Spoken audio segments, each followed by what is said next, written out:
of all, many thanks, Prasad, for your excellent presentation, PowerPoint presentation, as well as your paper that we have read. So, if I correctly read your paper, I can say that the implication of blasphemy law has two dimensions in Pakistan. One is at social level, and another is there are some legal implications as well.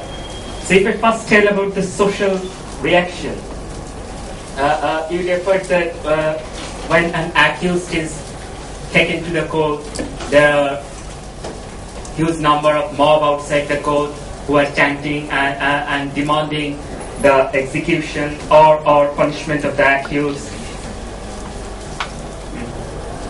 Yeah, please go. So this is one scenario, right? And we can compare that this scenario exists in many other states as well, for many other offences. If we can give an example from Bangladesh, recently we saw that millions of people came and gave birth of a movement, what is called Shahbag Square movement, demanding execution of certain offenders.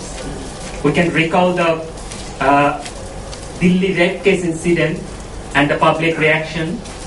So what I want to say is that too much public reaction regarding a trial or regarding a criminal offense sometimes poses very serious challenges for the criminal justice system, because it creates such an environment that the accused is not in a position to defend himself properly. It is a practically double jeopardy case. But too much public reaction itself cannot be a ground to attack the criminal law itself.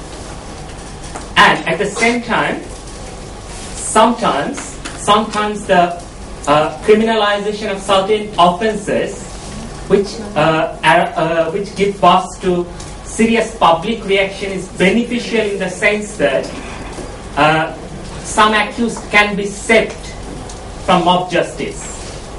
So what do you think? That if blasphemy is decriminalized in Pakistan, would there be more and more mob justice or not? So in that sense, is a penal section more beneficial for the accused or not? This is my first question. And the second question that I want to say is that in legal side, this is true, and when we go through the sections, it appears that many of these sections are too loosely worded, too vague, and there are some words which can only be subjectively interpreted.